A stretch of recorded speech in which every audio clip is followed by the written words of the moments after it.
Hello, everyone, and welcome to another edition of Ian Saturday Night. Well, it's been a while since I've posted. I've had an existential week. I had 2 doctor's appointments, but they went well so far, knock on wood. I have a couple of tests that I have to go through, but hopefully all will be well. And I just came to my attention looking at myself on the screen here that I kind of almost look like, because my eyes are a little bloodshot, because it's been sweaty or eye strain or whatever, that I look like Christopher Lee in the movie Dracula, albeit a gentler version. So that's just the thought that came to mind as I turned on my camera. So you'll notice that I often think of myself in different ways, and it keeps things interesting. So the doctor's appointment was a hurdle, and also I had a cleaning right before then, a 2-hour teeth cleaning. My teeth are very white now.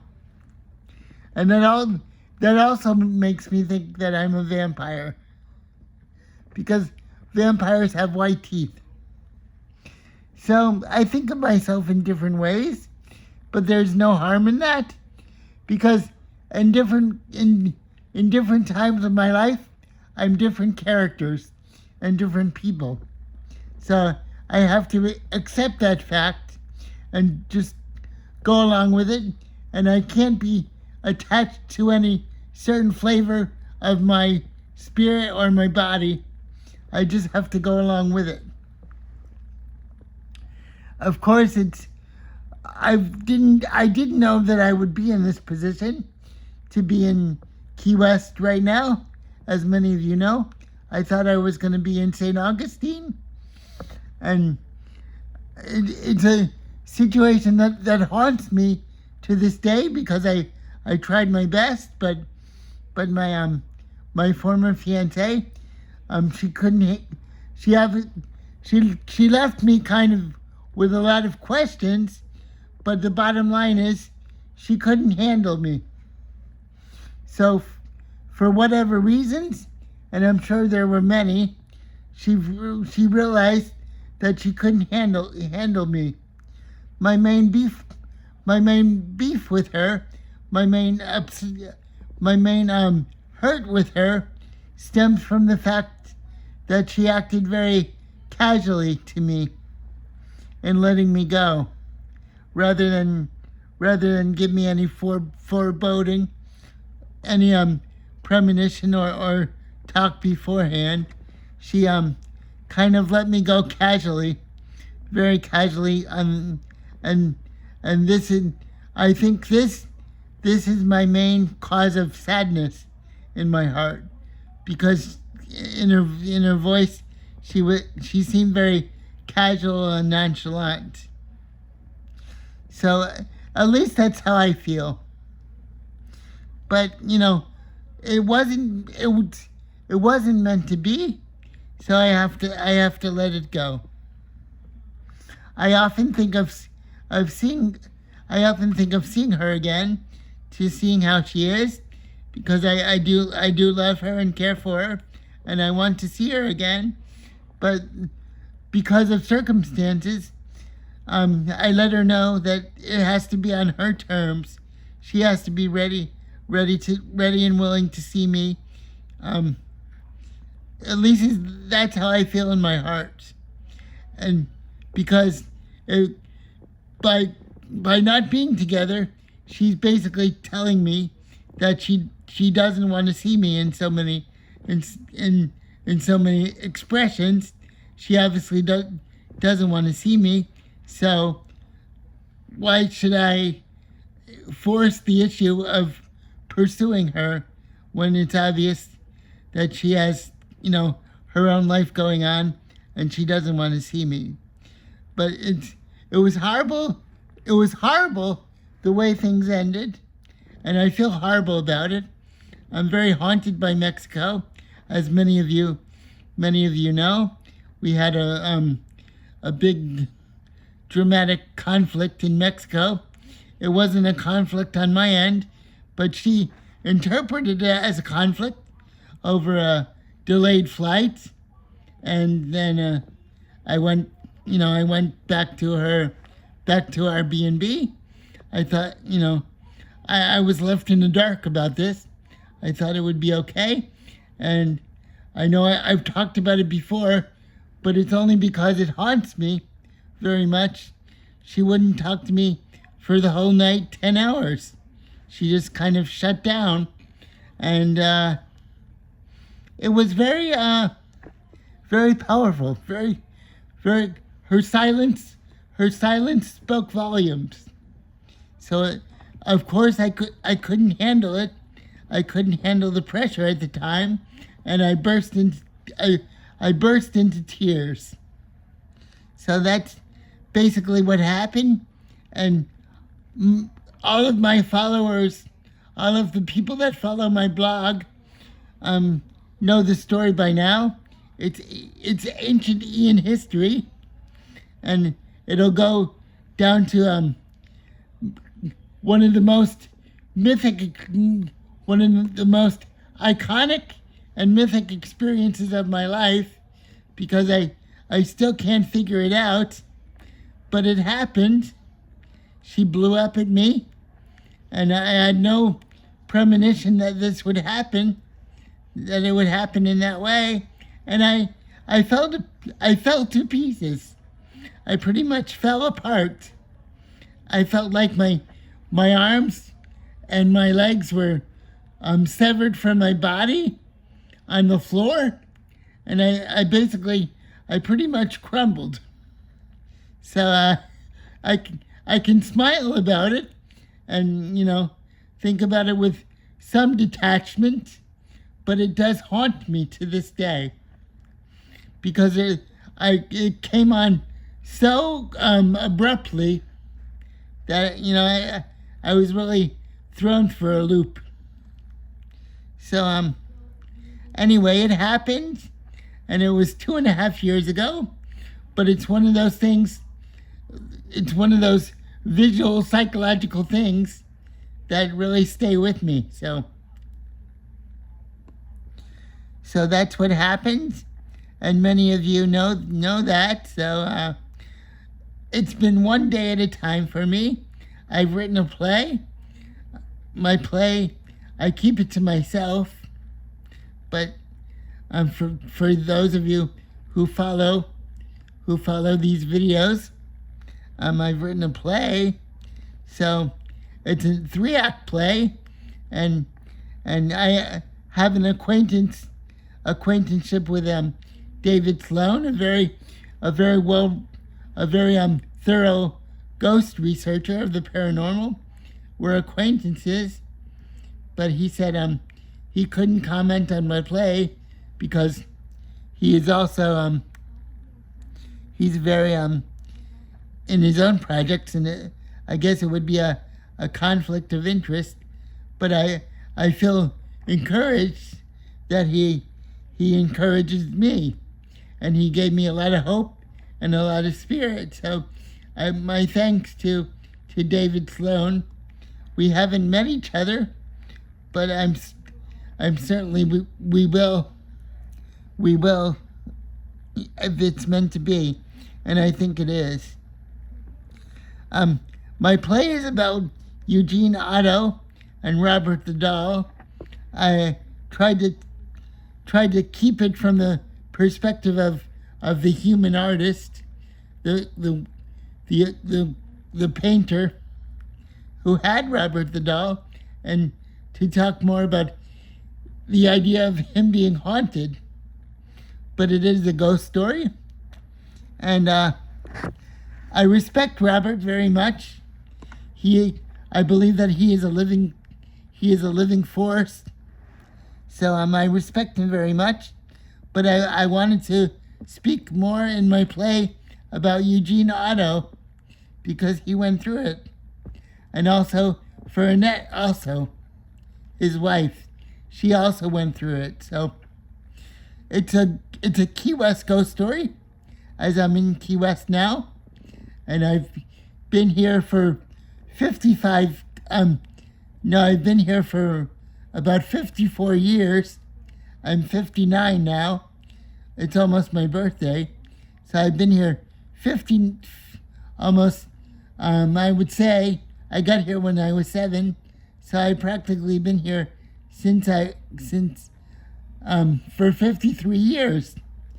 Math is not my strong point, but math is not my strong point, but I've been here for about 53 years off and on. I went to Savannah, and that was also a romantic hardship. Being in Savannah, because I fell in love with my aide, and she I don't mean to say there's a pattern here, and no disrespect to anyone who's ever fell in love with me or loved me in any form, but she also had problems, and I also think that she mistreated me to some degree, so that was also very upsetting. I thought about it in my dreams the other night.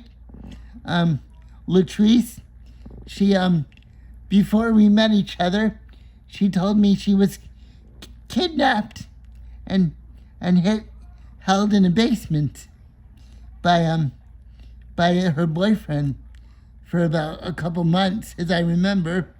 So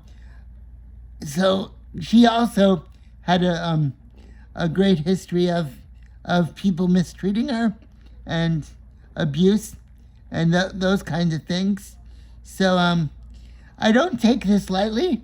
If someone, even my girlfriends, if they've experienced abuse, my heart goes out to them. My empathy goes out to them. But I also think that with my own experience, I was somewhat treated harshly in my experiences. So I don't hold grudges. I don't hold resentment. I think I'm a feminist in many ways, but I also think that when someone I fall in love with treats me harshly, I don't think that's right. By the same token, I think love is such a magical spell. It's such a supernatural thing that it makes us do unkind things. Love makes us do unkind things to the people we love. So I also think about that. Because romantic love is so powerful. It's like a drug. So it makes us do unkind things and to the people that we're most close to. And that's very discouraging and very disheartening. I understand the mystics and the monks and the monks of society that want to withdraw from the world and completely devote their lives to sainthood, because that might be a more reasonable or noble path. By the same token, if you want to raise a family, and that's a wonderful thing as well, but these are all things that can happen to you. Abuse can very, very, very much happen to you when you're in love.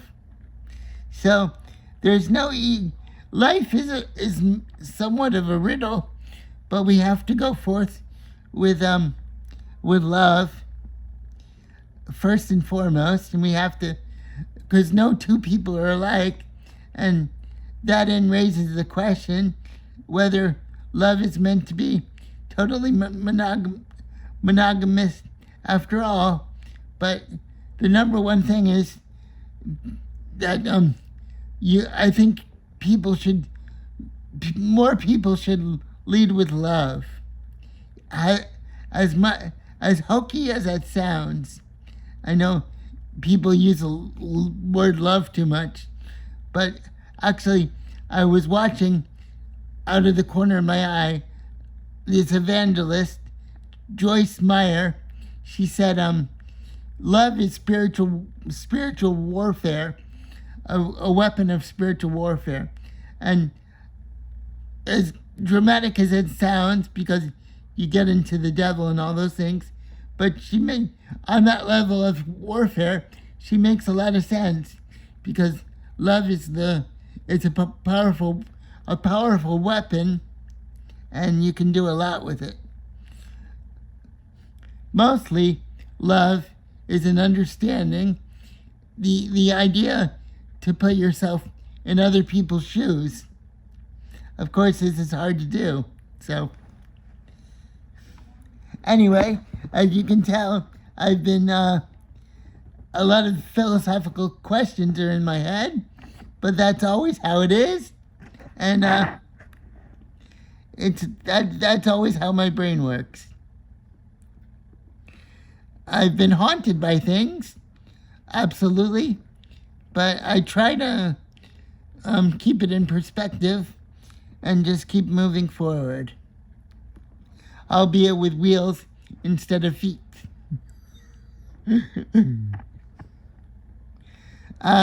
Because basically, that's all we can do at the end of the day, is be thankful for if we're in a relationship. I'm not right now. I don't know what the future holds. I don't know if I'll ever be in a relationship again.